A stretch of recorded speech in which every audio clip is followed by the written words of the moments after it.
नमस्कार। आकाशवाणी जयपुर अजमेर से प्रस्तुत हैं प्रादेशिक समाचार।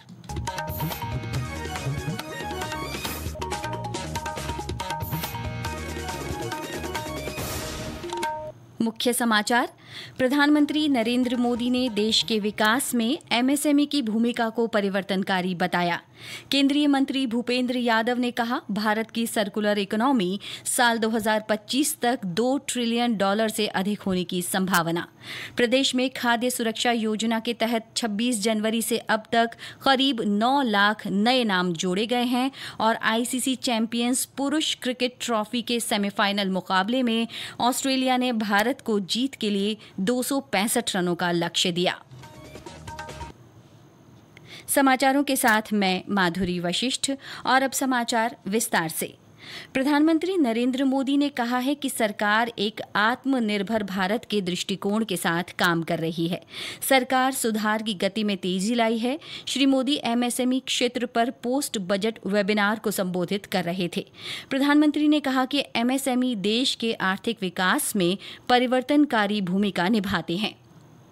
इस बजट की सबसे खास बात रही अपेक्षाओं से अधिक डिलीवरी। कई सेक्टर्स ऐसे हैं जहां एक्सपर्ट्स ने भी जितनी अपेक्षाएं की थी उससे बड़े कदम सरकार ने उठाए और आपने बजट में देखा है। मैन्युफैक्चरिंग और एक्सपोर्ट को लेकर भी बजट में महत्वपूर्ण फैसले किए गए हैं। देश में कारोबार की सुगमता में सुविधा पहुंचाने के लिए किए गए विभिन्न उपायों को लेकर श्री मोदी ने कहा कि सरकार दूसरे जनविश्वास विधेयक पर काम कर रही है। उन्होंने कहा कि बजट में मैन्युफैक्चरिंग और एक्सपोर्ट को बढ़ावा देने के लिए महत्वपूर्ण कदम उठाए गए हैं। निरंतरता और सुधारों के आश्वासन ने उद्योग में नए विश्वास को जगाया है। श्री मोदी ने कहा कि दुनिया भर के देश भारत के साथ अपनी मजबूत आर्थिक साझेदारी चाहते हैं। प्रधानमंत्री ने उद्योगपतियों से दर्शक नहीं बनने बल्कि वैश्विक आपूर्ति श्रृंखला में अवसरों की तलाश करने को कहा। उन्होंने कहा कि मैन्युफैक्चरिंग क्षेत्र के नवाचारी उत्पादों पर ध्यान केंद्रित किया जाना चाहिए। इन उत्पादों की विश्व भर में मांग है, जिससे निर्यात को बढ़ाया जा सकता है। श्री मोदी ने कहा कि उत्पादन से जुड़ी प्रोत्साहन योजना ने 13 लाख करोड़ रुपए से अधिक उत्पादन के साथ 1,50,000 करोड़ रुपए से अधिक के निवेश को आकर्षित किया है। केंद्रीय पर्यावरण, वन और जलवायु परिवर्तन मंत्री भूपेंद्र यादव ने कहा है कि भारत की सर्कुलर इकोनॉमी साल 2050 तक $2 ट्रिलियन से अधिक की हो सकती है। इसके साथ ही करीब 10 मिलियन नौकरियां पैदा कर सकती है।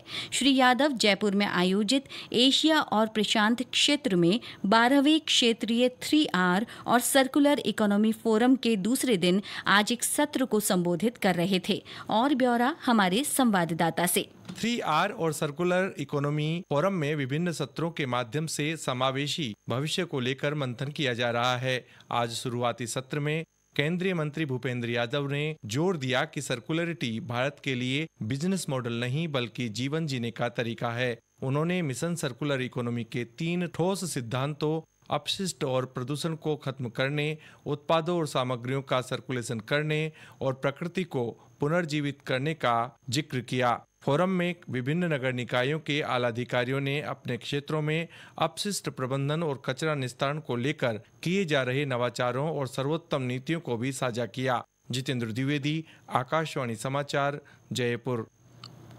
आवास और शहरी विकास मंत्रालय के सचिव श्रीनिवास कटिकिथला ने प्रेस वार्ता में बताया कि शहरीकरण और विकास के साथ ही संसाधनों का दोहन बढ़ा है।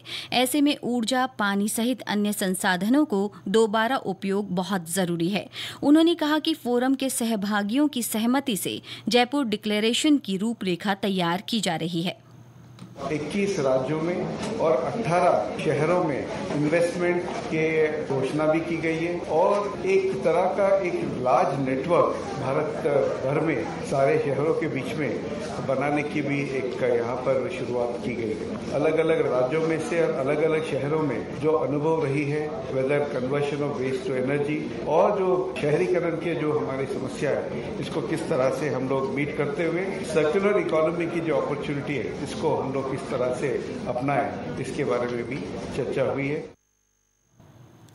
उपराष्ट्रपति जगदीप धनखड़ का कल झुंझुनू दौरे का कार्यक्रम है। उपराष्ट्रपति जिले के सांगासी स्थित महात्मा गांधी राजकीय विद्यालय जाएंगे, जहां वे बच्चों के साथ बातचीत करेंगे। लोकसभा अध्यक्ष ओम बिरला का कल अपने संसदीय क्षेत्र कोटा बूंदी पहुंचने का कार्यक्रम है। वे नागरिक सहकारी बैंक के नए भवन का उद्घाटन करेंगे। इसके साथ ही अन्य स्थानीय कार्यक्रमों में शिरकत करेंगे। ये समाचार आकाशवाणी जयपुर अजमेर से प्रसारित किए जा रहे हैं। खाद्य और नागरिक आपूर्ति मंत्री सुमित गोदारा ने कहा है कि राज्य सरकार की ओर से सभी पात्र व्यक्तियों को खाद्य सुरक्षा योजना से जोड़ने का प्रयास किया जा रहा है। श्री गोदारा ने आज विधानसभा में बताया कि योजना में अब तक 8,91,408 नए नाम जोड़े जा चुके हैं। 26 जनवरी को खाद्य सुरक्षा पोर्टल खुलने के बाद से नए नाम शामिल करने की प्रक्रिया जारी है। इसके अलावा ज्यादा से ज्यादा लोगों को लाभ देने के लिए ई-केवाईसी करवाने की आखिरी तारीख भी बढ़ाकर 31 मार्च कर दी गई है। उप मुख्यमंत्री और पर्यटन मंत्री दिया कुमारी ने कहा है कि पर्यटकों को आवश्यक सुविधाएं मुहैया कराने के लिए जल्द ही मोबाइल ऐप लॉन्च किया जाएगा। उन्होंने आज विधानसभा में कहा कि इससे पर्यटकों को नजदीकी पुलिस स्टेशन, अस्पताल, पर्यटन स्थलों, यातायात साधनों और अन्य जरूरी जानकारी आसानी से मिल सकेगी। उन्होंने कहा कि जयपुर में चौड़ा रास्ता में बनाए गए पर्यटक सुविधा केंद्र को चालू करने का भी निर्णय जल्द ही किया जाएगा। मुख्यमंत्री भजनलाल शर्मा ने आज विधानसभा में भाजपा विधायक दल की बैठक ली। इस दौरान श्री शर्मा ने सभी विधायकों को सदन में पूरी तैयारी के साथ बोलने के निर्देश दिए। साथ ही बिना गतिरोध के समन्वय के साथ सदन चलाने का आह्वान किया। केंद्रीय पंचायती राज मंत्री राजीव रंजन सिंह ने बताया है कि देश भर में करीब 10,40,000 महिलाएं पंचायती राज संस्थाओं से जुड़ी हैं। श्री सिंह आज नई दिल्ली में निर्वाचित महिला प्रतिनिधियों के राष्ट्रीय सम्मेलन में सशक्त पंचायत नेत्री अभियान के उद्घाटन समारोह में बोल रहे थे। उन्होंने कहा कि सरकार ने महिलाओं को सशक्त बनाने के लिए लखपति दीदी और नमो ड्रोन दीदी योजनाओं समेत कई पहल की हैं। केंद्रीय महिला और बाल विकास मंत्री अन्नपूर्णा देवी ने इस बात पर जोर दिया कि महिलाओं के नेतृत्व में विकास समाज में सकारात्मक बदलाव के साथ साथ आर्थिक विकास भी लाता है। उन्होंने महिला प्रतिनिधियों से अच्छे काम के जरिए अपने गांवों के लिए प्रेरणा बनने का आग्रह किया। अंतर्राष्ट्रीय महिला दिवस के उपलक्ष्य में पंचायती राज मंत्रालय की ओर से आयोजित ये कार्यक्रम में 1200 से अधिक निर्वाचित महिला प्रतिनिधियों ने भाग लिया। कार्यक्रम के दौरान 23 निर्वाचित महिला प्रतिनिधियों को उनकी पंचायतों में किए गए असाधारण कार्यों के लिए पुरस्कार प्रदान किए गए। 8 मार्च को पूरी दुनिया में अंतर्राष्ट्रीय महिला दिवस मनाया जाता है। ये दिन महिलाओं के अधिकारों, समानता और सशक्तिकरण पर जोर देता है। अंतर्राष्ट्रीय महिला दिवस के उपलक्ष्य में प्रदेश में भी विभिन्न कार्यक्रमों की श्रृंखला आयोजित की जा रही है। इसी कड़ी में जयपुर में आज राजीविका रंगोत्सव की शुरुआत हुई। मुख्य सचिव सुधांश पंत ने सचिवालय में इसका शुभारंभ किया। इसके तहत स्वयं सहायता समूह से जुड़ी महिलाओं के उत्पादों की प्रदर्शनी लगाई गई है। कोटपुतली बहरोड में चल रहे महिला दिवस सप्ताह के तहत आज बैंकिंग योजनाओं की जानकारी दी गई। पाली में कार्यशाला का आयोजन कर महिलाओं और बालिकाओं से जुड़ी विभिन्न सरकारी योजनाओं के बारे में बताया गया। राजस्थान माध्यमिक शिक्षा बोर्ड की 10वीं और 12वीं की परीक्षाएं 6 मार्च से शुरू हो रही हैं। 10वीं की परीक्षाएं 5 अप्रैल तक और 12वीं की 9 अप्रैल तक चलेंगी। बोर्ड के सचिव कैलाश चंद्र शर्मा ने बताया कि इन परीक्षाओं के लिए लगभग 20 लाख विद्यार्थियों ने आवेदन किया है। इसके लिए बोर्ड ने 6,188 परीक्षा केंद्र बनाए हैं। परीक्षाओं के लिए प्रवेश पत्र जारी कर दिए गए हैं। परीक्षार्थियों को प्रवेश पत्र पर जो निर्देश दिए गए हैं उनको अच्छी प्रकार से पढ़ करके आने के लिए निर्देश दिए गए हैं। परीक्षार्थियों से ये आग्रह है कि वे अनुशासन का परिचय देते हुए विद्यालय गणवेश में परीक्षा केंद्र पर आएं। समस्त प्राथमिक आवश्यकताएं हैं वे सभी सुविधाएं परीक्षा केंद्रों पर उपलब्ध करवाने के लिए समस्त जिला शिक्षा अधिकारियों को निर्देश दिए गए हैं। इसके साथ ही सुरक्षा व्यवस्था के संबंध में पुलिस, होमगार्ड, सीसीटीवी, वीडियोग्राफी, उड़न दस्ते आदि सारी व्यवस्थाएं संपूर्ण कर ली गई हैं। आईसीसी चैंपियंस पुरुष क्रिकेट ट्रॉफी के सेमीफाइनल मुकाबले में आज ऑस्ट्रेलिया ने भारत को जीत के लिए 265 रनों का लक्ष्य दिया है। दुबई में खेले जा रहे इस मैच में टॉस जीतकर ऑस्ट्रेलिया ने पहले बल्लेबाजी करने का फैसला किया। ऑस्ट्रेलियाई टीम 49 ओवर और 3 गेंदों पर 264 रन बनाकर ऑल आउट हो गई। पारी का आगाज सलामी बल्लेबाज ट्रेविस हेड और कूपर कोनोली ने किया। मोहम्मद शमी ने कोनोली को तीसरे ओवर में ही पवेलियन भेज दिया। शमी ने 3 विकेट चटकाए। स्पिनर वरुण चक्रवर्ती ने सलामी बल्लेबाज हेड को आउट कर ऑस्ट्रेलिया को बड़ा झटका दिया।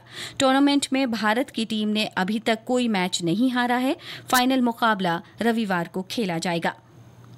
प्रदेश के तापमान में उतार चढ़ाव का दौर जारी है। सुबह और शाम के समय अभी भी हल्की सर्दी का एहसास हो रहा है। दिन के तापमान में हल्की बढ़ोतरी दर्ज की गई है।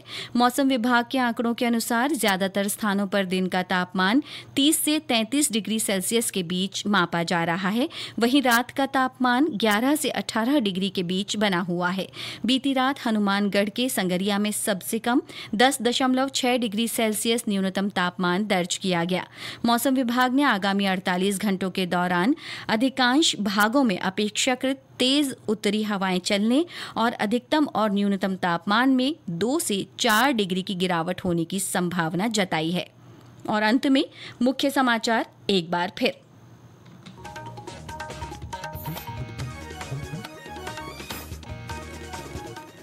प्रधानमंत्री नरेंद्र मोदी ने देश के विकास में एमएसएमई की भूमिका को परिवर्तनकारी बताया।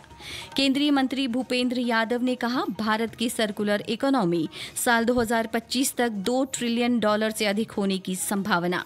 प्रदेश में खाद्य सुरक्षा योजना के तहत 26 जनवरी से अब तक करीब 9 लाख नए नाम जोड़े गए हैं। और आईसीसी चैंपियंस पुरुष क्रिकेट ट्रॉफी के सेमीफाइनल मुकाबले में ऑस्ट्रेलिया ने भारत को जीत के लिए 265 रनों का लक्ष्य दिया।